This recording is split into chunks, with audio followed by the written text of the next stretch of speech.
ಓಂ ಶಾಂತಿ. ಇಂದಿನ ಮುರಳಿ ದಿನಾಂಕ 30/5/25. ಮುರಳಿ ಮಹಾವಾಕ್ಯಗಳು. मीठे बच्चे, अभी तुम अभी शांति धाम सुख धाम में जाने के लिए ईश्वरीय धाम में बैठे हो. ಮಧುರ ಮಕ್ಕಳೇ, ಈಗ ತಾವು ಶಾಂತಿಧಾಮ ಸುಖಧಾಮದಲ್ಲಿ ಹೋಗುವುದಕ್ಕಾಗಿ ಈಶ್ವರ್ಯ ಧಾಮದಲ್ಲಿ ಕುಳಿತಿದ್ದೀರಿ. ಯಹ ಸತ್ ಕಾ ಸಂಗ ಹೈ ಜहाँ तुम पुरुषोत्तम बन रहे हो. ಮಧುರ ಮಕ್ಕಳೇ, ಈಗ ತಾವು ಶಾಂತಿಧಾಮ ಸುಖಧಾಮಕ್ಕೆ ಹೋಗುವುದಕ್ಕಾಗಿ ಈಶ್ವರೀಯ ಧಾಮದಲ್ಲಿ ಕುಳಿತಿದ್ದೀರಿ. ಈ ಸತ್ಸಂಗವು ಸತ್ಯಸಂಗವಾಗಿದೆ. ಎಲ್ಲಿ ಸ್ವಯಂ ನೀವು ಪುರುಷೋತ್ತಮರಾಗುತ್ತಿದ್ದೀರಿ. ಬಾಬಾ ಹೇಳ್ತಾರೆ, ಈಗ ನೀವು ಎಲ್ಲಿಗೆ ಹೋಗಬೇಕಾಗಿದೆ? ಶಾಂತಿಧಾಮ, ಆತ್ಮನ ಮೂಲ ಮನೆ ಹಾಗೂ ಆತ್ಮನ ಕಾಲಚಕ್ರದ ರೋಲ್ ಪ್ಲೇ ಮಾಡಲಿಕ್ಕಾಗಿ ಏನು ಆರಂಭದ ಸುಖಧಾಮ ಇದೆ, ಸತ್ಯುಗ.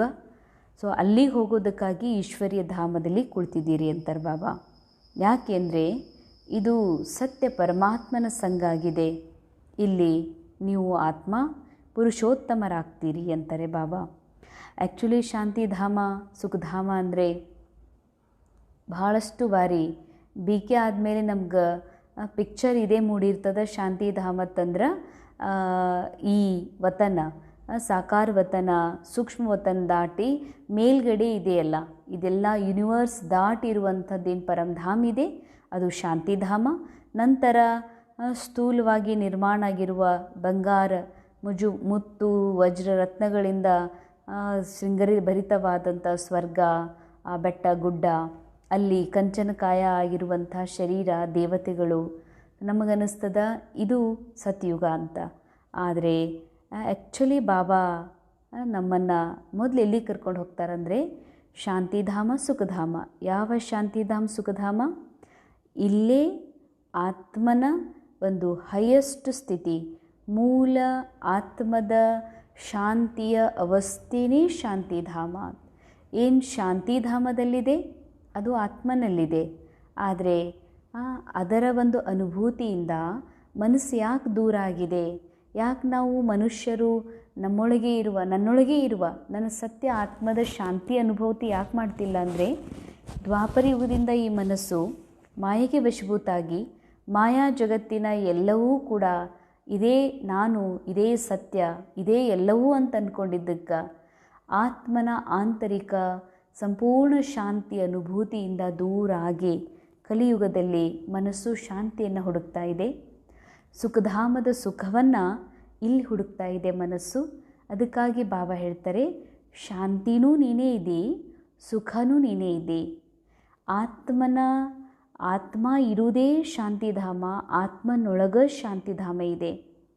ಅರ್ಥಾತ್ ನನ್ನೊಳಗ ಎರಡೂ ಜಗತ್ತು ನನ್ನೊಳಗೆ ಇದೆ, ಆತ್ಮದೊಳಗೆ. ಆದರೆ ಅದನ್ನು ನೋಡಬೇಕು ಅಂತಂದ್ರೆ, ಅದನ್ನು ಅನುಭವ ಮಾಡಬೇಕು ಅಂದರೆ ಮನಸ್ಸು ಬೇಕು. ಆದರೆ ಆ ಮನಸ್ಸು ಮಾಯೆಗೆ ವಶಭೂತಾಗಿರುವ ಕಾರಣದಿಂದ ಮಾಯೆಯ ಅನೇಕ ರೀತಿಯ ಅಂಧಕಾರದ ಒಂದು ಲೇಯರ್ಸ್ ಆ ಮೈಂಡಿನ ಮೇಲೆ ನಿರ್ಮಾಣ ಆಗಿರುವ ಕಾರಣದಿಂದ ಮನಸ್ಸಿಗೆ ಇಲ್ಲೇ ಸತ್ಯುಗ ಇದೆ, ಆ ಸುಖ ಅನುಭವ ಮಾಡಬೇಕು, ನನ್ನೊಳಗೆ ಇರುವ ಪರಮಶಾಂತಿ ಅನುಭವ ಮಾಡಬೇಕನ್ನೋದ್ರಿಂದ ಭಾಳ ದೂರ ಹೋಗಿದೆ. ಅದಕ್ಕಾಗಿ ಬಾಬಾ ಹೇಳ್ತಾರೆ, ಈಗ ಶಾಂತಿಧಾಮ ಸುಖಧಾಮಕ್ಕೆ ಹೋಗಬೇಕಾಗಿದೆ. ಅರ್ಥಾತ್ ಆ ಅವಸ್ಥಾ ಪ್ರಾಪ್ತ ಮಾಡ್ಕೋಬೇಕಾಗಿದೆ. ನಿಮ್ಮಲ್ಲಿ ಇದೆ, ಅದು ಈ ಮೈಂಡಿಗೆ ಅನುಭೂತಿ ಮಾಡಿಸ್ಬೇಕಾಗಿದೆ. ಅದಕ್ಕಾಗಿ ಎಲ್ಲಿದ್ದೀರಿ ನೀವು? ಈಶ್ವರ್ಯ ಧಾಮದಾಗಿದ್ದೀರಿ ಅಂತ. ಸಾಕ್ಷಾತ್ ಈಶ್ವರನ ಸಂಘದಲ್ಲಿದ್ದೀವಿ. ಈಶ್ವರನ ನಾಲೇಜ್ ಮನಸ್ಸಿಗೆ ತಿಳಿಸ್ತಾ ಇದ್ದೀವಿ. ಬಾಬಾ ಬಂದು ನಮಗೆ ಆ ನಾಲೇಜ್ ಲೈಟ್ ಕೊಟ್ಟಿದ್ದಾರೆ. ಅದಕ್ಕಿದು ಸಾಧಾರಣ ಸಂಘ ಅಲ್ಲಂತಾರೆ ಬಾಬಾ. ಸ್ವಯಂ ಸತ್ಯ ಪರಮಾತ್ಮನ ಸಂಘದಲ್ಲಿ ನೀವು ಕುಳ್ತೀರಿ. ಇಲ್ಲಿ ನೀವು ಆತ್ಮ ಸಾಧಾರಣತೆಯಿಂದ ಪುರುಷೋತ್ತಮರಾಗ್ತೀರಿ. ಪುರುಷೋತ್ತಮ ಅಂದರೆ ಆತ್ಮ ಈ ರೀತಿ ಉನ್ನತ ಮಟ್ಟಕ್ಕೆ ಹೋಗ್ತದ, ಅಲ್ಲಿ ಬೇಡುವ, ಅಲೆದಾಡುವ, ಚಿಂತಿಸುವ, ದುಃಖಿಸುವ, ರೋಧಿಸುವ ಯಾವ ಮಾತು ಇರೋದಿಲ್ಲ ಅಂತ. ಅಷ್ಟು ಉನ್ನತ ಮಟ್ಟದ ಅವಸ್ಥಾ ಪ್ರಾಪ್ತ ಮಾಡ್ಕೊಳ್ತಾರೆ. ಯಾರು ಪರಮಾತ್ಮನ ಈ ಸತ್ಸಂಗದಲ್ಲಿ ಈಶ್ವರ್ಯ ಧಾಮದಲ್ಲಿ ಬಂದು ಕುಳಿತು ಸತ್ಯವನ್ನು ಅರಿತಾರೆ, ಸತ್ಯವನ್ನು ಧಾರಣೆ ಮಾಡ್ಕೋತಾರೆ, ಸತ್ಯದ ಬೆಳಕಿನಲ್ಲಿ ಜೀವನ ಮಾಡ್ತಾರೆ, ಅವರು ಇಲ್ಲಿಯೇ ಸಂಗಮ ಯುಗದಲ್ಲಿಯೇ ಅಂತರಂಗದಲ್ಲಿಯೇ ಶಾಂತಿಧಾಮ ಸುಖಧಾಮದ ಸತ್ಯ ಅನುಭವವನ್ನು ಸಹ ಮಾಡ್ತಾರೆ. ಇಂದಿನ ಮುರಳಿಯ ಪ್ರಶ್ನೆ, ತುಮ್ ಬಚ್ಚೆ ಬಾಬಾ ಸೆ ಭಿ ಊಂಚ್ ಹೋ ನೀಚ್ ನಹಿ ಕೇಸೆ. ಬಾಬಾ ಹೇಳ್ತಾರೆ, ಮಧುರ ಮಕ್ಕಳೇ, ನೀವು ಬಾಬಾರವರಿಗಿಂತಲೂ ಬಹಳ ಶ್ರೇಷ್ಠಿದ್ದೀರಿ, ನೀವು ಬಾಬಾರವರಿಗಿಂತ ಕೆಳಗಿಲ್ಲ, ಹೇಗೆ? सो बाबा कहते, बच्चे मैं विश्व का मालिक नहीं बनता, तुम्हें विश्व का मालिक बनाता हूँ तो ब्रह्मांड का भी मालिक बनाता हूँ. ಬಾಬಾ ಹೇಳ್ತಾರೆ, ಮಧುರ ಮಕ್ಕಳೇ, ನಾನು ವಿಶ್ವದ ಮಾಲೀಕ ಆಗೋದಿಲ್ಲ, ನಾನು ನಿಮಗೆ ವಿಶ್ವದ ಮಾಲೀಕ ಮಾಡ್ತೀನಿ ಮತ್ತು ಬ್ರಹ್ಮಾಂಡಕ್ಕೂ ಮಾಲೀಕ ಮಾಡ್ತೀನಿ. मैं ऊंचते ऊंच बाबा तुम बच्चों को नमस्ते करता हूँ, इसलिए तुम मेरे से भी ऊंच हो. ನಾನು ಶ್ರೇಷ್ಠಾತಿ ಶ್ರೇಷ್ಠ ತಂದೆಯಾಗಿದ್ದರೂ ಕೂಡ ನೀವೆಲ್ಲ ಮಕ್ಕಳಿಗೆ ನಮಸ್ತೆ ಮಾಡ್ತೀನಿ, ಅದಕ್ಕೆ ನೀವು ಭಾಳ ಶ್ರೇಷ್ಠ ಇದ್ದೀರಿ ಅಂತಾರೆ ಬಾಬಾ. मैं तुम मालिकों को सलाम करता हूँ, तुम फिर ऐसा बनाने वाले बाबा को ಸಲಾಮ್ करते हो. ನಾನು ನಿಮಗೆ ಸಲಾಮ್ ಮಾಡ್ತೀನಿ, ನೀವು ಈ ರೀತಿ ಮಾಡುವಂಥ ತಂದೆಗೂ ಸಹ ಸಲಾಮ್ ಮಾಡ್ತೀರಿ. ಕಿತ್ನಾ ಮೀಠಿ ಮೀಠಿ ವಂಡರ್ಫುಲ್ ಮಾತುಗಳು. ಬಾಬಾ ಎಷ್ಟು ನಿರಹಂಕಾರಿಯಾಗಿ ಮಕ್ಕಳ ಮಹಿಮೆ ಮಾಡ್ತಿದ್ದಾರೆ ಅಂತ. ಹೇಗೆ ಲೌಕಿಕದ ಅಪ್ಪ ತನ್ನ ಮಗುವನ್ನು ಭುಜದ ಮೇಲೆ ತಲೆಯ ಮೇಲೆ ಇಟ್ಕೋತಾನ, ಆ ಚಿಕ್ಕ ಚಿಕ್ಕ ಪುಟ್ಟ ಮಗುವಿನ ಕಾಲುಗಳನ್ನು ತನ್ನ ತಲೆಯ ಮೇಲೆ ತನ್ನ ಕೈಯೊಳಗೆ ಇಟ್ಕೋತಾನೆ. ಅಷ್ಟು ಪ್ರೇಮದ ಅನುಭವ, ತನಗಿಂತಲೂ ಶ್ರೇಷ್ಠತೆ ಅನುಭವದಲ್ಲಿ ಅಪ್ಪ ತನ್ನ ಕೂಸನ್ನು ಮಗುವನ್ನು ಅನುಭವ ಮಾಡ್ತಾನೆ. ಆ ರೀತಿಯಾಗಿ ಬಾಬಾ ಹೇಳ್ತಾರೆ, ಮಕ್ಕಳೇ ನೀವೀಗ ವಿಶ್ವಕ್ಕೆ ಮಾಲೀಕ ಆಗ್ತೀರಿ, ಅಂದರೆ ಯೂನಿವರ್ಸ್, ಸತ್ಯುಗ, ಭೂಮಂಡಲ ಎಲ್ಲದಕ್ಕೂ ನೀವು ಮಾಲೀಕ ಆಗ್ತೀರಿ, ಆದರೆ ನಾ ಏನಾಗೋದಿಲ್ಲ ಅಂತಾರೆ ಬಾಬಾ. ಹಾಂ, ಮಾಲೀಕರನ್ನಾಗಿ ನಾ ಮಾಡ್ತೀನಿ.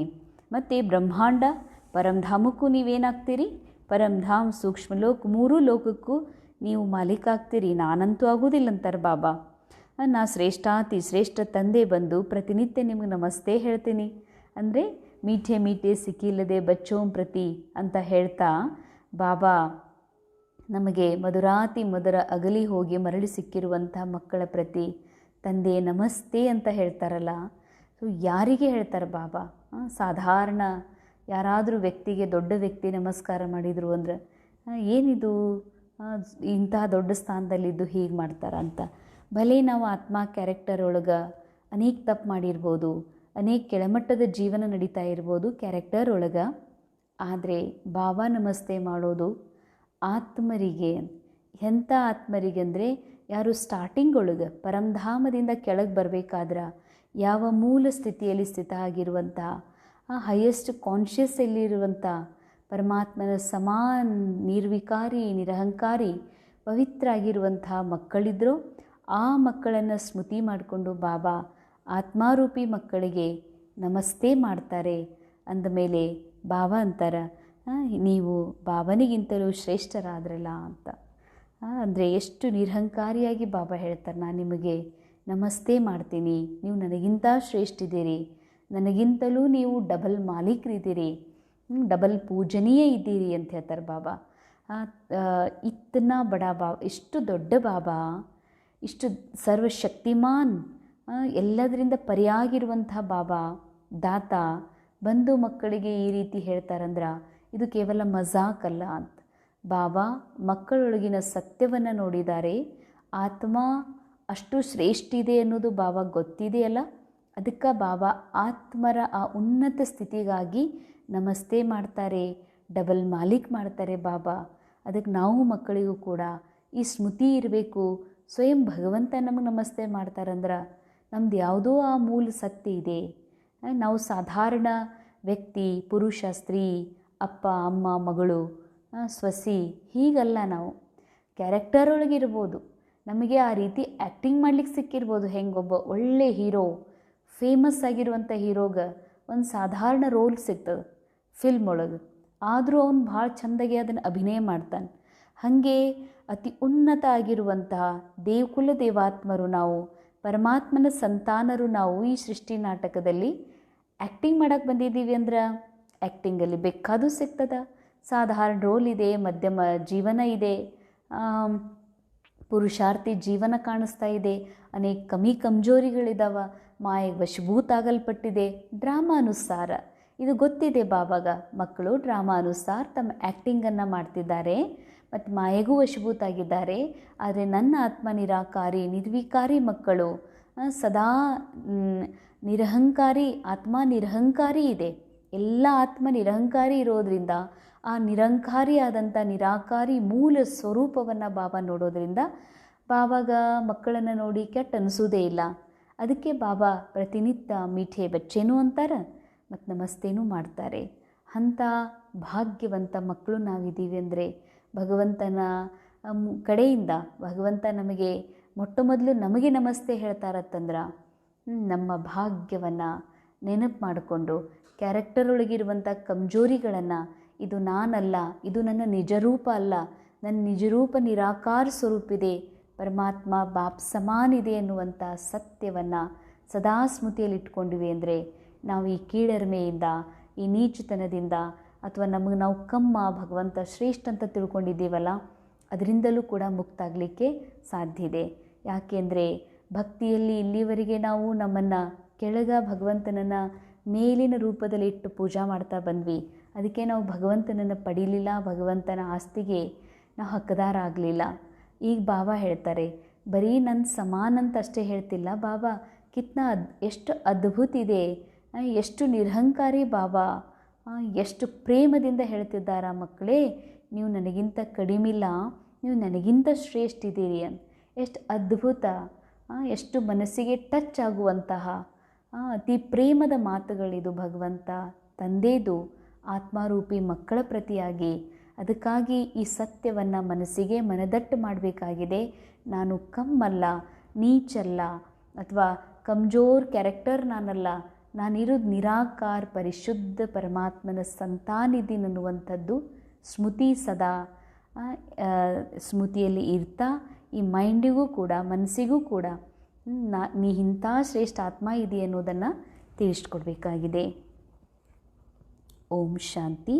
ಇಂದಿನ ಮುರಳಿಯ ಮುಖ್ಯ ಮಹಾವಾಕ್ಯಗಳು: हम ब्रह्मा मुख वंशावली ब्राह्मण है, स्वयं भगवान हमें मनुष्य से देवता बनाने की पढ़ाई पढ़ा रहे हैं. ನಾವು ಬ್ರಹ್ಮಮುಖ ವಂಶಾವಳಿ ಬ್ರಾಹ್ಮಣರಾಗಿದ್ದೇವೆ. ಸ್ವಯಂ ಭಗವಂತ ನಮಗೆ ಮನುಷ್ಯರಿಂದ ದೇವತೆಗಳನ್ನಾಗಿ ಮಾಡೋದಕ್ಕಾಗಿ ಓದಿಸ್ತಿದ್ದಾರೆ. ಇಸ್ ನಶೆ और खुशी में रहना, पुरुषोत्तम संगम युग पर पुरुषोत्तम बनने का ಪುರುಷಾರ್ಥ ಕರ್ನಾ ಹೇ. ಅಂಡರ್ಲೈನ್. ಬಾಬಾ ಹೇಳ್ತಾರೆ, ನೀವೀಗ ಬ್ರಹ್ಮನ ಮುಖ ವಂಶಜ ಬ್ರಾಹ್ಮಣರಿದ್ದೀರಿ, ಅರ್ಥಾತ್ ನಿರಾಕಾರ ಅನಾದಿ ಅವಿನಾಶಿಯಾಗಿರುವಂಥ ಪರಮಾತ್ಮ ತಂದೆ ಜನನ ಮರಣರಹಿತ ಶಿವಬಾಬಾ ಬ್ರಹ್ಮರ ಆಧಾರವನ್ನು ಶರೀರದ ಆಧಾರ ಪಡೆದು ಅವರ ಮೂಲಕ ನಮಗೆ ಜ್ಞಾನದ ಮೂಲಕ ಜನ್ಮ ಕೊಟ್ಟಿರೋದ್ರಿಂದ ಬ್ರಹ್ಮ ಮುಖ ವಂಶಜ ನಾವು ಬ್ರಾಹ್ಮಣರಿದ್ದೀವಿ. ಸ್ವಯಂ ಭಗವಂತನೇ ನಮಗೆ ಮನುಷ್ಯರಿಂದ ದೇವತಾ ಮಾಡ್ತಿದ್ದಾರೆ. ಮನುಷ್ಯ ಅಂತಂದರೆ ಡಿವಿಲಿಟಿ, ದೇವತಾ ಅಂದರೆ ಒನ್ನೆಸ್, ಅಂದರೆ ಅದ್ವೈತ. ಬಾಬಾ ಹೇಳ್ತಾರೆ ಮನುಷ್ಯ ಅಂದರೆ ದ್ವೈತ. ಈಗ ಮನುಷ್ಯರಿಂದ ದೇವತಾ ಆಗೋದು ಅಂದರೆ ಮನುಷ್ಯ ಅಂದರೆ ಸುಖ ದುಃಖ ಅನುಭವ ಮಾಡುವಂಥವನು, ಮನುಷ್ಯ ಅಂದರೆ ಶಾಂತಿ ಅಶಾಂತಿ ಅನುಭವ ಮಾಡುವಂಥವನು, ಮನುಷ್ಯ ಅಂದರೆ ಸಹಯೋಗಿನೂ ಆಗ್ತಾನೆ, ಕೆಲವೊಮ್ಮೆ ಅಸಹಯೋಗಿನೂ ಆಗ್ತಾನೆ. ದೇವತಾ ಅಂದರೆ ಹಾಗಲ್ಲ, ಕೇವಲ ಶಾಂತಿ ಅನುಭವ ಮಾಡುವಂಥವರು, ಕೇವಲ ಸುಖದ ಅನುಭವ, ಕೇವಲ ಶಾಂತಿ ಅನುಭವ, ಕೇವಲ ಸಹಯೋಗಿ, ಕೇವಲ ಸ್ನೇಹಿಯಾಗಿರುವಂಥವರು, ಕೇವಲ ಪ್ರೇಮ ಸ್ವರೂಪದ ಅನುಭವ ಮಾಡುವಂಥವರು ದೇವತೆಗಳಾಗಿದ್ದಾರೆ. ಅರ್ಥಾತ್ ದೇವತಾ ಆಗುವುದು ಅಂದರೆ ಕೊರಳಲ್ಲಿ ಹಾರ, ತಲೆ ಮೇಲೆ ಕಿರೀಟ ಅಥವಾ ರೇಷ್ಮೆಯ ಪೋಷಾಕ ಧರಿಸಿರುವಂಥವರು ದೇವತಾ ಅಂತಲ್ಲ. ಯಾರ ಮನಸ್ಸಿನಲ್ಲಿ ಭಲೇ ಕ್ಯಾರೆಕ್ಟರ್ ಒಳಗೆ ದುಃಖ ಇರಲಿ, ಚಿಂತೆ ಇರಲಿ, ರೋಗ ಇರಲಿ, ಅದು ಕ್ಯಾರೆಕ್ಟರ್ನ ವಿಷಯ, ಕ್ಯಾರೆಕ್ಟರ್ನ ಒಂದು ವಿಶೇಷತೆ. ಆದರೆ ನಾನು ದುಃಖಿನೂ ಅಲ್ಲ, ಶಾಂತನೂ ಅಲ್ಲ, ಮತ್ತು ಈರ್ಷಾ ದ್ವೇಷನೂ ನಾನಲ್ಲ, ನಾನು ನಿರಾಕಾರ ಪ್ರೇಮ್ ಸ್ವರೂಪ್ ಸತ್ಯ ಆತ್ಮ ಇದ್ದೀನಿ ಅನ್ನೋದೇ ಮನುಷ್ಯರಿಂದ ದೇವತಾ ಆಗೋದಾಗಿದೆ. ಸ್ವಯಂ ದೇವತಾ ಮಾಡೋ ಸಲುವಾಗಿ ಯಾರು ಓದಿಸ್ತಿದ್ದಾರೆ? ಸ್ವಯಂ ಪರಮಾತ್ಮ ತಂದೆಯೇ ನಮಗೆ ಓದಿಸ್ತಿದ್ದಾರೆ ಅಂದಮೇಲೆ ಎಷ್ಟು ಖುಷಿಯ ನಶೆಯಲ್ಲಿ ಮಕ್ಕಳು ಇರಬೇಕು ಅಂತಾರೆ ಬಾಬಾ. ನೀವು ಪುರುಷೋತ್ತಮ ಸಂಗಮಯುಗದಲ್ಲಿ ಆತ್ಮ ಪುರುಷ ಯಾವುದು ಪುರುಷನ ಆತ್ಮನ ಮೈಂಡ್ ಮಾಯೆಗೆ ವಶಭೂತಾಗಿದೆ, ಆ ಮನಸ್ಸನ್ನು ಮತ್ತೆ ಮನ್ಮನಾಭವಗೊಳಿಸಿ ಬಾಬನ ಜೊತೆ ಮ್ಯಾಚ್ ಮಾಡಿ ಈ ಮನಸ್ಸನ್ನು ಬಾಬನ ಸಂಘದಲ್ಲಿ ನಿರಂತರ ಅಲ್ಲೇ ಕಂಬೈಂಡ್ ಆಗುವ ಹಾಗೆ ಪುರುಷಾರ್ಥ ಮಾಡುವ ಒಂದು ಪುರುಷಾರ್ಥ, ಆ ಗುರಿಯನ್ನು ಮುಟ್ಟುವಂಥ ಪುರುಷಾರ್ಥ ಇದೇ ಸಂಗಮ ಯುಗದಲ್ಲಿ ಮಾಡಬೇಕು ಅಂತಾರೆ ಬಾಬಾ. अभी हमारी वानप्रस्थ अवस्था है, मौत सामने खड़ा है, वापस घर जाना है, इसलिए बाबा की याद से सब पापों को भस्म करना है. ಈಗ ನಮ್ಮೆಲ್ಲ ಆತ್ಮರದು ವಾನಪ್ರಸ್ಥ ಅವಸ್ಥಾ ಆಗಿದೆ, ಸಾವು ಎದುರುಗಡೆನೇ ನಿಂತ್ಕೊಂಡಿದೆ, ಈಗ ವಾಪಸ್ ಮನೆಗೂ ಹೋಗಬೇಕಾಗಿದೆ. ಅದಕ್ಕಾಗಿ ತಂದೆ ನೆನಪಿನಿಂದ ಎಲ್ಲ ವಿಕರ್ಮಗಳನ್ನು ವಿನಾಶ ಮಾಡಿಕೊಡ್ರಿ. ಅಂಡರ್ಲೈನ್. ಈಗ ವಾನಪ್ರಸ್ಥ ಅವಸ್ಥಾ ಆಗಿದೆ. ವಾನಪ್ರಸ್ಥ ಅಂದರೆ ಲೌಕಿಕದ ದೃಷ್ಟಿಯಲ್ಲಿ 60 ವರ್ಷ ಆದಮೇಲೆ ಜೀವನ ಕಲ್ಯಾಣ ಮಾಡ್ಕೊಳ್ಳೋದಕ್ಕಾಗಿ ಈ ಜೀವನವನ್ನು ಭಗವಂತನ ಸಾನ್ನಿಧ್ಯದಲ್ಲಿ ಅರ್ಪಣೆ ಮಾಡೋದಕ್ಕಾಗಿ ಸಂಸಾರವನ್ನು ಮಕ್ಕಳಿಗೆ ಅರ್ಪಣೆ ಮಾಡಿ ಕಾಡಿಗೆ ಅಥವಾ ನಾಡೊಳಗೆ ದೇವಸ್ಥಾನ ಭಕ್ತಿ ಭಜನೆ ಅರ್ಥಶಾಸ್ತ್ರಗಳನ್ನು ಓದೋ ಸಲುವಾಗಿ ಹೋಗುವಂಥ ಒಂದು ಪದ್ಧತಿ ಮೊದಲೇನಿತ್ತು. ಆ ವಾನಪ್ರಸ್ಥ ಸ್ಟೇಜ್ ಅಂತಂದರೆ 60 ಆದಮೇಲೆ ಸಂಸಾರದಿಂದ ಮುಕ್ತಿ ಅಂತ. ಹಂಗೆ ಬಾಬಾ ಹೇಳ್ತಾರೆ, ನೀವೆಲ್ಲ ಆತ್ಮರದು ಅಥವಾ ಈ ಮನಸ್ಸು ಸುಸ್ತಾಗಿ ಹೋಗಿಬಿಟ್ಟಿದೆ, ಮಾಯೆಗೆ ವಶಭೂತ ಆಗಿ ಅಸತ್ಯವನ್ನು ಸತ್ಯ ಅಂತ ನಂಬಿ ನಂಬಿ ನಂಬಿ ಮೋಸ ಹೋಗಿ ಆತ್ಮ ಸುಸ್ತಾಗಿದೆ. ಅದಕ್ಕೆ ಬಾಬಾ ಹೇಳ್ತಾರೆ, ಈ ನಾಟಕದಲ್ಲಿ ಆತ್ಮ ಈ ಚಕ್ರದಲ್ಲಿ ಏನು ರೋಲ್ ಪ್ಲೇ ಮಾಡ್ತಾ ಇದೆ, ಈ ಮನಸ್ಸಿನ ಆಯುಷ್ ಮುಗಿದಿದೆ ಅಂತ ಹೇಳ್ತಾರೆ ಬಾಬಾ. ಹಾಗೆ ನೋಡಿದರೆ ಆತ್ಮ ಅವಿನಾಶಿ ಇದೆ, ಆದರೆ ಚಕ್ರದಲ್ಲಿ ಪಾರ್ಟ್ ಮಾಡೋದು ಕಂಪ್ಲೀಟ್ ಆಗ್ಲಿಕ್ಕೆ ಬಂದಿದೆ. ಅದಕ್ಕೆ ಬಾಬಾ ವಾನಪ್ರಸ್ಥವಸ್ಥಾ ಅಂತ ಹೇಳ್ತಾರೆ. ಸಾವು ಎದುರುಗಡೆ ಇದೆ, ಎದುರು ಸಾವು ಮಾಯಾ ಮನಸ್ಸಿನ ಅಂತಾಗುವಂಥ ಸಾವು, ಅಥವಾ ಈ ಕ್ಯಾರೆಕ್ಟರ್ ಎಂಡ್ ಆಗುವಂಥ ಟೈಮ್ ಬಂದಿದೆ, ಅರ್ಥಾತ್ ಈ ಶರೀರ ಅಂತಾಗುವ ಸಮಯ ಬಂದಿದೆ. ಅದಕ್ಕೆ ಈಗ ವಾಪಸ್ ಮನೆಗೆ ಹೋಗಬೇಕು. ಮನೆಗೆ ಹೋಗಬೇಕು ಅಂದರೆ ಆತ್ಮನ ಮನಸ್ಸು ಯಾವುದು ಮಾಯೆಗೆ ವಶಭೂತಾಗಿದೆ ಅದನ್ನು ವಾಪಸ್ ಮನೆ ಅಂದರೆ ಆತ್ಮನ ಮೂಲ ಅವಸ್ಥೆಗೆ ಈ ಮನಸ್ಸನ್ನು ತೊಗೊಂಡು ಬರಬೇಕಿದೆ. ಅದಕ್ಕಾಗಿ ಬಾಬಾ ಕಿ ಯಾದ್ ಸೇ ಸಬ್ ಪಾಪಂ ಕೋ ಭಸ್ಮ ಕರ್ನಾ. ಬಾಬಾ ನೆನಪು ಮಾಡಿರಿ, ಮನಸ್ಸನ್ನು ಬಾಬನ ಜೊತೆಗೆ ಜೋಡಿಸ್ರಿ. ಮನಸ್ಸಿನಲ್ಲಿ ಏನು ಪಾಪ ತುಂಬಿದೆಯಲ್ಲ, ನಾನು ಅಂದ್ರೆ ಹಿಂಗಿದ್ದೀನಿ, ಕಮ್ಜೋರಿದ್ದೀನಿ, ಕಮ್ಮಿ ಇದ್ದೀನಿ, ರೋಗಿ ಇದ್ದೀನಿ, ನಾವಂದ್ರೆ ಅನಕ್ಷರಸ್ತಿದ್ದೀನಿ, ನಾನಂದ್ರೆ ಕಮ್ಮಿದ್ದೀನಿ, ಹೆಚ್ಚಿದ್ದೀನಿ, ಏನು ಅಹಂ ಭಾವ ಇದೆ, ಇದು ಪಾಪ. ಈ ಎಲ್ಲ ಪಾಪಗಳಿಂದ ತಮ್ಮನ್ನು ಮುಕ್ತ ಮಾಡಿಕೊಳ್ಳ್ರಿ ಬಾಬಾರವರ ನೆನಪಿನಿಂದ ಅಂತ ಹೇಳ್ತಾರೆ ಬಾಬಾ. ವರದಾನ್, नॉलेज रूपी चाबी द्वारा भाग्य का अखूट खजाना प्राप्त करने वाले माला माल भव. ನಾಲೆಜ್ ರೂಪಿ ಚಾವಿಯ ಮೂಲಕ ಭಾಗ್ಯದ ಅಖೂಟ ಖಜಾನೆಯನ್ನು ಪ್ರಾಪ್ತ ಮಾಡಿಕೊಳ್ಳುವಂತಹ ಮಾಲಾಮಾಲ್ ಆಗ್ರಿಯನ್. ಮಾಲಾಮಾಲ್ ಅಂದರೆ ಭರ್ಪೂರ್ ಆಗ್ರಿಯನ್. ಆತ್ಮ ಇರುವುದೇ ಭರ್ಪೂರಿದೆ, ಈ ಮನಸ್ಸು ಖಾಲಿ ಅನುಭವ ಮಾಡ್ತದೆ, ಇದು ಬೇಕು ಅದು ಬೇಕು. ಯಾಕಂದರೆ ಮಾಯೆ ಈ ರೀತಿ ಅನುಭವ ಮಾಡಿಸಿದೆ ಮನಸ್ಸಿಗೆ, ನನಗಿದು ಇಲ್ಲ ಇಲ್ಲ ಇಲ್ಲ ಇಲ್ಲ, ಅಥವಾ ಇದು ಬೇಕು ಬೇಕು ಬೇಕು ಅವಶ್ಯಕ್ಕಿದೆ ಅನ್ನುವಂಥದ್ದನ್ನು. ಅದಕ್ಕೆ ಬಾಬಾ ಹೇಳ್ತಾರೆ ಏನಂತ, ನಾಲೆಜ್ ರೂಪಿ ಚಾವಿಯ ಮೂಲಕ ಭಾಗ್ಯದ ಅಖೂಟ ಖಜಾನೆಯ ಪ್ರಾಪ್ತ ಮಾಡಿಕೊಳ್ಳುವಂಥ ಮಾಲಾಮಾಲ್ ಭವ. संगम युग पर सभी बच्चों को भाग्य बनाने के लिए नॉलेज रूपी चाबी मिलती है. ಸಂಗಮ ಯುಗದಲ್ಲಿ ಎಲ್ಲ ಮಕ್ಕಳು ತಮ್ಮ ಭಾಗ್ಯ ಮಾಡಿಕೊಳ್ಳೋ ಸಲುವಾಗಿ ಜ್ಞಾನ ಅನ್ನುವ ಒಂದು ಚಾವಿ ಸಿಗ್ತದೆ. ಜ್ಞಾನ ಆತ್ಮಕ್ಕೇನು, ಆತ್ಮ ಹಾಗೆ ನೋಡಿದರೆ ಸತೋಗುಣಿ ಇದೆ, ಆತ್ಮ ಸರ್ವಗುಣಗಳಿಂದ ಸಂಪನ್ನಿದೆ, ಶಕ್ತಿಯಿಂದ ಸಂಪನ್ನಿದೆ. ಅದರ ಒಳಗಡೆ ಇರುವ ಸಂಪನ್ನತೆಯನ್ನು ಸ್ವಯಂ ಈ ಮನಸ್ಸು ಮರ್ತು ಹೋಗಿಬಿಟ್ಟಿದೆಯಲ್ಲ, ಈ ಮನಸ್ಸಿಗೆ ಸ್ಮೃತಿ ಕೊಡಿಸ್ತಾರೆ ಬಾಬಾ. ಇದರ ಮೂಲಕ ನಾಲೆಜ್ ಅನ್ನುವಂಥ ಚಾವಿಯ ಮೂಲಕ. ಯಾವಾಗ ಈ ನಾಲೆಜ್ ಅನ್ನುವಂಥ ಚಾವಿ ಹಾಕ್ತೀವಿ, ನಮ್ಮ ಭಾಗ್ಯದ ಬಾಗಿಲು ಓಪನ್ ಆಗ್ತದೆ. ಈ ಚಾವಿ ಲಗಾವೋ ಅವ್ರು ಜಿತ್ನಾ ಚಾಹೆ ಉತ್ನಾ ಭಾಗ್ಯ ಕಾ ಖಜಾನ ಲೋ. ಈ ಚಾವಿ ಹಾಕ್ರಿ, ಎಷ್ಟು ಬೇಕೋ ಅಷ್ಟು ತಮ್ಮ ಭಾಗ್ಯದ ಖಜಾನೆಯನ್ನು ಪಡ್ಕೊಡ್ರಿ. ಚಾಬಿ ಮಿಲಿ ಅವ್ರು ಮಾಲಾಮಾಲ್ ಬನ್ ಗಯೆ. ಬಾಬಾ ನಾಲೆಜ್ ಸಿಗೋದು ಅಂದ್ರೆ, ಬಾಬಾ ಜ್ಞಾನದ ಬೆಳಕು ಸಿಗೋದು ಈ ಮನಸ್ಸಿಗೆ ಅಂತಂದರೆ ಭಾಳ ದೊಡ್ಡ ಭಾಗ್ಯ ಅಂತಾರೆ ಬಾಬಾ. ಇದು ಚಾವಿ ಅಂದರೆ ಇದು ಸಾಧಾರಣ ಚಾವಿ ಅಲ್ಲ, ಸಾಧಾರಣ ನಾಲೆಜ್ ಅಲ್ಲ, ಇದು ಬಾಬಾ ಕೊಡ್ತಾ ಇರುವಂಥದ್ದು. ಈ ನಾಲೆಜ್ನ ಮೂಲಕ ನೀವು ಪೂರಾ ಅಕುಟ್ ಖಜಾನೆನೇ ತೆಗಿತೀರಿ, ಮಾಲಾಮಾಲ್ ಭರ್ಪೂರ್ ಆಗ್ತೀರಂತಾರೆ ಬಾಬಾ. जो जितना ಮಾಲಾಮಾಲ್ बनते हैं उतना ಖುಷಿ ಸ್ವತಃ रहती है. ಯಾವ ಆತ್ಮ ಎಷ್ಟು ಜ್ಞಾನದ ಪ್ರಯೋಗ ಮಾಡ್ತಾರೆ, ಜ್ಞಾನದ ಬೆಳಕಿನ ಚಾವಿ ಯೂಸ್ ಮಾಡ್ತಾರೆ, ಅವರಷ್ಟೇ ಭರ್ಪೂರ್ ಆಗ್ತಾರೆ, ಅಷ್ಟೇ ಖುಷಿ ಅನುಭವ ಮಾಡ್ತಾರಂತಾರೆ ಬಾಬಾ. ऐसे अनुभव होता है जैसे खुशी का झरना अकूट अविनाशी बहता ही रहता है. ಅಂಡರ್ಲೈನ್. ಯಾರು ಪ್ರತಿನಿತ್ಯ ಜ್ಞಾನದ ಚಾವಿಯನ್ನು ಯೂಸ್ ಮಾಡಿ ಮಾಲಾಮಾಲ್ ಆಗ್ತಾರೋ, ಖುಷ್ ಇರ್ತಾರೋ, ಅವ್ರು ಇಂಥ ಅನುಭವ ಮಾಡ್ತಾರೆ. ಅವರಿಗೆ ಇಂತಹ ಅನುಭವ ಆಗ್ತದೆ. ಬಾಬಾ ಹೇಳ್ತಾರೆ, ಅದ್ಭುತ ದೃಶ್ಯ, ಮನಸ್ಸಿಗೆ ಭಾಳ ಆನಂದ ಮಾಡುವಂಥ ದೃಶ್ಯ, ಖುಷಿ ಆನಂದದ ಅಕೂಟ್ ಒಂದು ಸತ್ಯದ ಅನುಭವ ಮಾಡಿಸ್ತಿದ್ದಾರೆ ಬಾಬಾ ಉದಾಹರಣೆ ಕೊಟ್ಟು. ಹೇಗೆ ಒಂದು ಸಂತೋಷದ ಜಲಪಾತ ಅಕೂಟ ಅವಿನಾಶಿಯಾಗಿರುವಂಥದ್ದು ನಿರಂತರ ಹೆಂಗೆ ಕೆಳಗೆ ಬೀಳ್ತಾನೆ ಇರ್ತದೆ ಅಂತ ತಿಳ್ಕೊಡ್ರಿ. ಅಂದರೆ ಜಲ ಕಮ್ಮಿ ಆಗೋದೇ ಇಲ್ಲ, ನಿರಂತರ. ಈಗ ಜೋಗ ಫಾಲ್ಸ್ ನೋಡ್ತೀವಿ, ಅದರಲ್ಲಿ ಬೇಸಿಗೆ ಬಂತು ಅಂದರೆ ಸ್ವಲ್ಪ ನೀರು ಕಮ್ಮಿ ಆಗ್ತದ. ಸೊ ಇದು ಹಾಗಲ್ಲ, ನಿರಂತರ ಖುಷಿಯ ಝರ್ನಾ ಜಲಪಾತ ನಿರಂತರ ಬೀಳ್ತಾ ಇದೆ, ಖುಷಿಯ ಜಲಪಾತ. ಹಾಗೆ ಅಷ್ಟು ಅನುಭವ ಆಗ್ತಂತಾರೆ ಬಾಬಾ.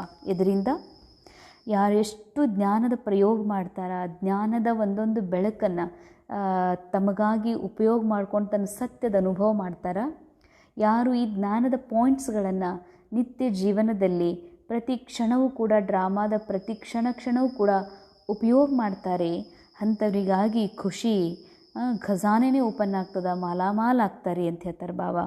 ವೇ ಸರ್ವ ಖಜಾನೋ ಸೆ ಭರ್ಪೂರ್ ಮಾಲಾಮಾಲ್ ದಿಖಾಯಿ ದೇತೆ. ಅಂಥ ಆತ್ಮ ಸರ್ವ ಖಜಾನೆಗಳಿಂದ ಭರ್ಪೂರ್ ಮತ್ತು ಮಾಲಾಮಾಲ್ ಕಾಣಿಸ್ತಾರೆ. ಉನ್ಕೆ ಪಾಸ್ ಕಿಸಿ ಭಿ ಪ್ರಕಾರ ಕಿ ಅಪ್ರಾಪ್ತಿ ನಹಿ ರೇತಿ. ಇಂಥ ಆತ್ಮಗಳ ಹತ್ರ ಯಾವ ಅಪ್ರಾಪ್ತಿ ಇರೋದಿಲ್ಲ ಅಂತಾರೆ ಬಾಬಾ. ಬಹಳ ವಂಡರ್ಫುಲ್. ಬಾಬಾ ಅಂತಾರ, ಹೇಗೆ ಆತ್ಮ ಪರಂಧಾಮದಲ್ಲಿ ತನ್ನ ಸಂಪೂರ್ಣ ಕಂಪ್ಲೀಟ್ನೆಸ್ ಅಥವಾ ಸಂಪೂರ್ಣತೆ, ಬಾಪ್ ಸಮಾನ್ ಸಂಪೂರ್ಣತೆಯ ಸ್ವರೂಪದಲ್ಲಿತ್ತು, ಅದೇ ಆತ್ಮ ಯಾವಾಗ ಸತ್ಯಯುಗದಲ್ಲಿ ರೋಲ್ ಪ್ಲೇ ಮಾಡಲಿಕ್ಕೆ ಎಂಟರ್ ಆಗ್ತದ, ಅವಾಗ ಕಂಪ್ಲೀಟ್ ಆತ್ಮ ಸತೋ ಪ್ರಧಾನ್, ಸಂಪೂರ್ಣತೆ, ಸಂಪೂರ್ಣ ನಿರ್ವಿಕಾರಿ, ಸಂಪನ್ನ ಸ್ಟೇಜ್ ಏನು ಸತ್ಯುಗದಲ್ಲಿ ಇರ್ತದೋ, ಬಾಬಾ ಹೇಳ್ತಾರೆ ಈಗೂ ಹಾಗೇ ಇದೆ. ಅದ್ರ ಸ್ಮೃತಿ ಬರಬೇಕಷ್ಟೇ, ನಾನು ಸಂಪೂರ್ಣ ಸಂಪನ್ನಿದ್ದೀನಿ. ಅದಕ್ಕಾಗಿ ನಾಲೇಜ್ನ ಬೆಳಕಬೇಕಾಗಿತ್ತು. ಆ ನಾಲೇಜ್ನ ಚಾವಿ ಬಾಬಾ ಕೊಟ್ಟಿದ್ದಾರೆ ಅಂದಮೇಲೆ ಆ ಚಾವಿಯಿಂದ ನನ್ನ ಆತ್ಮದ ಅನುಭವ, ಯಾವ ಸತ್ಯ ಖಜಾನೆ ಇದ್ದಾವೆ ನನ್ನೊಳಗೆ, ಅದರ ಅನುಭವ ಮಾಡ್ತೀನಿ. ಇದರಿಂದ ಬಾಬಾ ಹೇಳ್ತಾರೆ, ಅವ್ರಿಗೆ ಈ ರೀತಿ ಅನುಭವ ಆಗ್ತದಲ್ಲ, ಅವ್ರ ಜೀವನದಾಗ ಎಂದೂ ಅಪ್ರಾಪ್ತಿ ಅಂತ ಅನಿಸೋದೇ ಇಲ್ಲ. ಇದು ಬೇಕು, ಇದು ಕೊರತೆ ಅದ. ಹಾಂ, ಆ್ಯಕ್ಟಿಂಗ್ ಒಳಗೆ ಅಮಿತಾಬ್ ಬಚ್ಚನ್ ಒಬ್ಬ ಬಡವನ ರೋಲ್ ಪ್ಲೇ ಮಾಡ್ದ ಅಂತಂದ್ರೆ, ನಾ ಇಷ್ಟು ಬಡವ ಹೆಂಗಾಗಲಿ, ನನಗೆ ಇದು ಮಾಡೋಕ್ಕಾಗಲ್ಲ ಅಂತ ಹೇಳೋದಿಲ್ಲ. ಅತ್ಯಂತ ಕಡು ಬಡವನ ಅಥವಾ ಕಡು ಮುದುಕನ ಒಂದು ವೇಷದ ಆ್ಯಕ್ಟಿಂಗ್ ಮಾಡ್ತಾನೆ ಅಮಿತಾಬ್ ಬಚ್ಚನ್. ಆದರೆ ಅವ್ನು ನಿಜ ಜೀವನದಲ್ಲಿ ಏನೂ ಕಮ್ಮಿ ಇಲ್ಲ. ಆದರೆ ಆ್ಯಕ್ಟಿಂಗ್ ಮಾಡುವಾಗೂ ಕೂಡ ಒಳಗೆ ತಿಳ್ಕೊಂಡಿರ್ತಾನೆ, ನಾನು ಒಳ್ಳೆ ಫೇಮಸ್ ಸ್ಟಾರ್ ಆ್ಯಕ್ಟ್ರ್ ಇದ್ದೀನಿ, ಅಥವಾ ನಾ ಅಮಿತಾಬ್ ಬಚ್ಚನ್ ಭಾಳ ಧನವಂತನೂ ಇದ್ದೀನಿ, ನಾನೇನು ಬಡವಲ್ಲ ಅನ್ನೋದು ಇನ್ನರ್ ಕಾನ್ಷಿಯಸ್ಸಲ್ಲಿರ್ತದೆ. ಹಾಗೆ ಭಲೆ ನಾವು ಆ್ಯಕ್ಟಿಂಗ್ ಮಾಡ್ತೀವಿ, ಭಲೆ ತಿಳ್ಕೊಡ್ರಿ ನಮ್ಮ ಜೀವನದೊಳಗೆ, ಕ್ಯಾರೆಕ್ಟರ್ ಒಳಗೆ, ಸಂಗಮ ಯುಗದೊಳಗೆ ನಾವು ಬಾಬನ ಮಗು ಇದ್ದೀವಿ. ಇರ್ಬೋದು ಶರೀರದ ಭಾಳ ತೊಂದರೆ, ಕ್ಯಾರೆಕ್ಟರ್ ಒಳಗೆ ಇರ್ಬೋದು ಭಾಳ ಧನದ ಆರ್ಥಿಕತೆಯ ಕೊರತೆ ಇರ್ಬೋದು. ಬಾಬಾ ಹೇಳ್ತಾರ, ಅಲ್ಲಿ ನೀ ಆತ್ಮನೇ ಬೇರೆ, ಕ್ಯಾರೆಕ್ಟರೇ ಬೇರೆ. ಕ್ಯಾರೆಕ್ಟರ್ದಲ್ಲಿ ಇರ್ಬೋದು ಹೆಚ್ಚು ಕಡಿಮೆ, ಆದರೆ ನೀ ಅಂತೂ ಆತ್ಮ ಸಮೃದ್ಧ ಮತ್ತು ಮಾಲಾಮಾಲ್ ಭರ್ಪೂರ್ ಇದೆ ಅಂತ ಹೇಳ್ತಾರೆ ಬಾಬಾ. ಈ ಸ್ಮೃತಿ ಬೇಕಾಗಿದೆ ಅಷ್ಟೇ. ಈ ಸ್ಮೃತಿಯಲ್ಲಿ ಜೀವಿಸಬೇಕಾಗಿದೆ ನಾವು. ಇದು ಕ್ಯಾರೆಕ್ಟರಲ್ಲಿ ಕಮ್ಮಿ ಇದೆ, ಕ್ಯಾರೆಕ್ಟರಲ್ಲಿ ಅವಶ್ಯಕತೆ ಇರ್ಬೋದು, ಆದರೆ ನನಗೇನು ಕಮ್ಮಿ ಇಲ್ಲ, ನಾನು ಭರ್ಪೂರ್ ಇದ್ದೀನಿ, ನನಗೆ ಅಪ್ರಾಪ್ತ ಅನ್ನುವಂಥದ್ದಿಲ್ಲ, ನನಗೆ ಬೇಕನ್ನುವಂಥದ್ದಿಲ್ಲ, ಅಂಥ ಆತ್ಮ ನಾನಿದ್ದೀನಿ ಅನ್ನುವಂಥದ್ದು ಪದೇ ಪದೇ ಪದೇ ಈ ಮನಸ್ಸಿಗೆ ಅಭ್ಯಾಸ ಮಾಡಿಸ್ಬೇಕಾಗಿದೆ. ಆಗ ಈ ಮನಸ್ಸು ಕೂಡ ಅಲೆದಾಡ್ತಾ ಇದೆ ಬೇಕು ಬೇಕಂತ. ಅದರಿಂದಲೂ ಮುಕ್ತ ಆಗಿ ಮನಸ್ಸು ಆತ್ಮನಲ್ಲಿ ಒಂದಾಗಲಿಕ್ಕೆ ಸಾಧ್ಯ ಇದೆ. ಸ್ಲೋಗನ್: बाबा से कनेक्शन ठीक रखो तो सर्व शक्तियों की ಕರೆಂಟ್ ಆತಿ रहेगी. ಬಾಬಾರವ್ರ ಜೊತೆಗೆ ಕನೆಕ್ಷನ್ ಸರಿ ಇಟ್ಕೊಂಡ್ರಿ ಅಂತಂದರೆ ಸರ್ವಶಕ್ತಿಗಳ ಕರೆಂಟ್, ಎನರ್ಜಿ, ಪವರ್ ನಿಮಗೆ ಆತ್ಮದಲ್ಲಿ ತುಂಬುತ್ತಾ ಹೋಗ್ತದೆ ಅಂತಾರೆ ಬಾಬಾ. ಅಂದರೆ ಬೇಕು ಬೇಕಂತ ಬಾಬಾನ ಎದುರುಗಡೆ ಕೇಳಬೇಕಾಗಿಲ್ಲ, ಶಕ್ತಿ ಬೇಕು ಅಂತ ಬಯಸಬೇಕಾಗಿಲ್ಲ. ಬರೀ ಎಲ್ಲೂ ಬಾಬಾ ಮೊನ್ನೆನೂ ಹೇಳಿದರು, ಎಲ್ಲೂ ಕರೆಕ್ಷನ್ ಮಾಡಬೇಡ್ರಿ, ಬಾಬನ ಜೊತೆ ಕನೆಕ್ಷನ್ ಸರಿ ಇಟ್ಕೊಡ್ರಿ. ನನ್ನ ಮನಸ್ಸು ಬಾಬನ ಜೊತೆಗೆ ತೊಡಗಿದೆಯೋ ಇಲ್ಲೋ, ಬಾಬನ ಲಗನ್ನಲ್ಲಿದೆಯೋ ಅಥವಾ ಬೇರೆ ಇಂಟ್ರೆಸ್ಟಲ್ಲಿದೆಯೋ, ಈ ಮನಸ್ಸಿನ ಇಂಟ್ರೆಸ್ಟ್ ಬಾಬನ ಜೊತೆ ಕೂಡುವ, ಬಾಬನ ಸಂಘದಲ್ಲಿ ಇರುವುದರೊಳಗದನೋ ಅಥವಾ ಬೇರೆ ಇಂಟ್ರೆಸ್ಟ್ ಏನಾದರೂ ಮೈಂಡಲ್ಲಿ ಶುರುವಾಗಿದೆಯೋ, ಇಷ್ಟು ಚೆಕ್ಕಿಂಗ್ ಮಾಡಿಕೊಂಡು ನನ್ನ ಕನೆಕ್ಷನನ್ನು ನಿರಂತರ ಆತ್ಮನ ಮನಸ್ಸಿನ ಕನೆಕ್ಷನ್ ನಾವು ಬಾಬನ ಜೊತೆಗೆ ಜೋಡಿಸಿದ್ವಿ ಅಂದರೆ ಆಟೋಮೆಟಿಕ್ ಶಕ್ತಿ ತುಂಬ್ತಾ ಹೋಗ್ತದೆ. ಅವ್ಯಕ್ತ ಇಶಾರೆ ಆತ್ಮೀಯ ಘನತೆ ಹಾಗೂ ಪವಿತ್ರತೆ ವ್ಯಕ್ತಿತ್ವವನ್ನು ಧಾರಣೆ ಮಾಡಿಕೊಡ್ರಿ. ಜಿತ್ನಿ ಪವಿತ್ರತಾ ಹೇ ಉತ್ನಿ ಬ್ರಾಹ್ಮಣ್ ಜೀವನ್ ಕಿ ಪರ್ಸನಾಲಿಟಿ ಹೇ. ಬಾಬಾ ಅಂತಾರೆ, ಎಷ್ಟು ನಿಮ್ಮಲ್ಲಿ ಪವಿತ್ರತೆ, ಅರ್ಥಾತ್ ಡ್ರಾಮಾ ಸೆ ಡಿಟ್ಯಾಚ್ಮೆಂಟ್. ಆ್ಯಕ್ಚುಲ್ ಪವಿತ್ರತೆಯ ಶಾರ್ಟ್ಕಟ್ ಒಂದು ಮೀನಿಂಗ್ ಹೇಳಬೇಕು ಅಂದರೆ, ನಾನು ಈ ಡ್ರಾಮಾದ ವ್ಯಕ್ತಿ, ವೈಭವ್, ವಸ್ತು ಇದೆಲ್ಲದರಿಂದ ಡಿಟ್ಯಾಚ್ ಇದ್ದೀನಿ. ಡ್ರಾಮಾನೇ ಬೇರೆ, ಆ್ಯಕ್ಟಿಂಗ್ ಕ್ಯಾರೆಕ್ಟರೇ ಬೇರೆ, ಆತ್ಮನೇ ಬೇರೆ. ಈ ಒಂದು ನಿರಾಕಾರ ಆತ್ಮನ ಸತ್ಯ ಸ್ವರೂಪದಲ್ಲಿ ಸ್ಥಿತ ಆಗುವುದೇ ಪವಿತ್ರತೆ. ಈ ಪವಿತ್ರತೆನೇ ಬ್ರಾಹ್ಮಣ ಜೀವನದ ನಿಜವಾದ ವ್ಯಕ್ತಿತ್ವ ಅಂತಾರೆ ಬಾಬಾ. ಅಗರ್ ಪವಿತ್ರತಾ ಕಮ್ ತೋ ಪರ್ಸ್ನಾಲಿಟಿ ಕಮ್. ಬಾಬಾ ಅಂತಾರೆ ಪರ್ಸ್ನಾಲಿಟಿದು ಭಾಳ ಮಹಾನತೆ ಇದೆ, ಭಾಳ ಮಹತ್ವ ಇದೆ. ನಿಮ್ಮಲ್ಲಿ ಒಂದು ವೇಳೆ ಪವಿತ್ರತೆ ಕಮ್ಮಿದೆ ಅಂತಂದರೆ ನಿಮ್ಮ ಪರ್ಸ್ನಾಲಿಟಿನೂ ಕಮ್ಮಿದೆ. ಎ ಪ್ಯೂರಿಟಿ ಕಿ ಪರ್ಸ್ನಾಲಿಟಿ ಸೇವಾ ಮೇ ಹಿ ಸಹಜ ಸಫಲತಾ ದಿಲಾತಿ ಹೇ. ಈ ಪವಿತ್ರತೆಯ ಒಂದು ವ್ಯಕ್ತಿತ್ವ ಸೇವೆಯೊಳಗೆ ಸಹಜ ಸಫಲತೆ ಕೊಡಿಸ್ತದ. ಎಷ್ಟು ಮನಸ್ಸು ಪವಿತ್ರ ಇರ್ತದೆ, ಅರ್ಥಾತ್ ಈ ಡ್ರಾಮಾ ವ್ಯಕ್ತಿ ವೈಭವದಿಂದ ಡಿಟ್ಯಾಚ್ಡ್ ಇರ್ತದೋ ಅಷ್ಟು ನಿಮ್ಮ ವ್ಯಕ್ತಿತ್ವ ಈ ಘನತೆಯಿಂದ ನಿಮ್ಮ ಸೇವೆಯೊಳಗೂ ಕೂಡ ಆಟೋಮೆಟಿಕ್ ಸಫಲತೆ ಸಿಗ್ತದಂತಾರೆ ಬಾಬಾ. ಲೇಕಿನ್ ಯದಿ ಏಕ್ ವಿಚಾರ भी अंश मात्र है तो दूसरे साथी भी उसके साथ जरूर होंगे. ಒಂದು ವೇಳೆ ತಿಳ್ಕೊಡ್ರಿ, ಏನಾದರೂ ಒಂದು ವಿಕಾರದ ಅಂಶ ಇದೆ, ವಿಕಾರದ ಒಂದು ಸಣ್ಣ ಸೂಕ್ಷ್ಮತೆ ಇದೆ ಅಂತಂದ್ರೂ ಕೂಡ ಉಳಿದವರೆಲ್ಲರೂ ಬಂದುಬಿಡ್ತಾರಂತಾರೆ ಬಾಬಾ. ಅಂದರೆ ಉಳಿದಂತಹ ವಿಕಾರದ ಉಳಿದ ಈರ್ಷಾ, ದ್ವೇಷ, ಹೊಟ್ಟೆ ಕಿಚ್ಚು ಎಲ್ಲರೂ ಬಂದುಬಿಡ್ತಾರೆ. ಜೈಸೆ ಪವಿತ್ರತಾ ಕ ಸುಖ ಶಾಂತಿ ಸೆ ಗೆಹರಾ ಸಂಬಂಧ ಹೇ. ಹೆಂಗೆ ಪವಿತ್ರತೆದು ಸುಖ ಶಾಂತಿ ಜೊತೆಗೆ ಬಹಳ ಸಂಬಂಧ ಇದೆ. ಅಂದರೆ ಸುಖ ಎಲ್ಲಿರ್ತದೆ, ಶಾಂತಿ ಎಲ್ಲಿರ್ತದೆ ನಮಗೆ ಈಗಾಗಲೇ ಪಕ್ಕಾ ಆಗಿಬಿಟ್ಟಿದೆ. ಎಲ್ಲಿ ಪವಿತ್ರತೆ ಇರ್ತದೆ ಅಲ್ಲಿ ಸುಖ ಶಾಂತಿ ಇರ್ತದೆ. ಹಂಗೆ ಎಲ್ಲಿ ಅಪವಿತ್ರತೆ ಇರ್ತದೋ, ಎಲ್ಲಿ ಇದು ಡ್ರಾಮಾದ ಮಾತುಗಳು ನಿಜ ಅಂತ ಅನುಭವ ಆಗ್ತದೋ, ಅಥವಾ ನನ್ನಲ್ಲಿರುವ ವಸ್ತು ನಾನು ಪಡೆದೀನಿ, ನಾನು ಮಾಡಿರುವ ಈ ಕ್ಯಾರೆಕ್ಟರ್ ಮೂಲಕ ಆಗಿರುವಂಥ ಕಾರ್ಯವನ್ನು ನಾನೇ ಮಾಡೀನಿ ಅಂತ ಅನುಭವ ಮಾಡ್ತೀವಿ, ಅಹಂದಲ್ಲಿ ಬರ್ತೀವಿ, ಅದಕ್ಕೆ ಅಪವಿತ್ರತೆ ಅಂತಾರೆ ಬಾಬಾ. ಈ ಅಪವಿತ್ರತೆಯ ಪಂಚವಿಕಾರಗಳಿಗೂ ಬಹಳ ಆಳ ಸಂಬಂಧ ಇದೆ ಅಂತಾರೆ ಬಾಬಾ. ಕೊಯ್ ವಿ ವಿಕಾರಕ ಅಂಶ ಮಾತ್ರ ನ ರಹೆ. ಇಷ್ಟೇ ಅಲ್ರಿ, ಇಷ್ಟೇ ಅಲ್ಲ ಅಂತೀವಿ. ಬಾಬಾ ಹೇಳ್ತಾರೆ ಸ್ವಲ್ಪ ಇದ್ರೂ ಕೂಡ ಎಲ್ಲ ಪವಿತ್ರತೆ ಪರ್ಸ್ನಾಲಿಟಿ ಸ್ವಲ್ಪ ಇದ್ರೂ ಕೂಡ ಏನಾಗ್ತಂತಾರೆ ಬಾಬಾ, ಅದು ಕೂಡ ಅನೇಕ ವಿಕಾರಗಳನ್ನು ತಗೊಂಡು ಬರ್ತದೆ. ಅದಕ್ಕಾಗಿ ಯಾವ ವಿಕಾರದ ಅಂಶವೂ ಇರಬಾರ್ದು. ಅವಾಗ ಹೇಳ್ತಾರೆ ಬಾಬಾ ಪವಿತ್ರತೆಯ ಪರ್ಸ್ನಾಲಿಟಿಯಿಂದ ಸೇವಾ ಮಾಡುವಂಥವ್ರು ಅಂತ. ನಿಜವಾದ ಸೇವಾ ಇದಾಗಿದೆ. ಭಾಷಣದ ಮೂಲಕ ಮಾಡುವಂಥವರು ಕೋಟಿ ಕೋಟಿ ಇದ್ದಾರೆ. ವಾಚಾದ ಮೂಲಕ, ತನುವಿನ ಮೂಲಕ, ಧನದ ಮೂಲಕ ಸೇವೆ ಮಾಡುವಂಥವರು ಕೋಟಿ ಕೋಟಿ ಇದ್ದಾರೆ. ಆದರೆ ಬಾಬಾಗೆ ಬೇಕಾಗಿದೆ ತಮ್ಮ ಪವಿತ್ರತೆಯ ವ್ಯಕ್ತಿತ್ವ ಘನತೆಯ ಮೂಲಕ, ಆತ್ಮದ ಸ್ಥಿತಿಯ ಉನ್ನತ ಅವಸ್ಥೆಯ ಮೂಲಕ ಸೇವೆ ಮಾಡುವಂಥವರು ಬಾಬಾಗೆ ಅವಶ್ಯಕಿದೆ. ಅವರಿಂದಲೇ ನಿಜವಾದ ಸೇವಾ ಆಗಲಿಕ್ಕೆ ಸಾಧ್ಯವಿದೆ. ಓಂ ಶಾಂತಿ.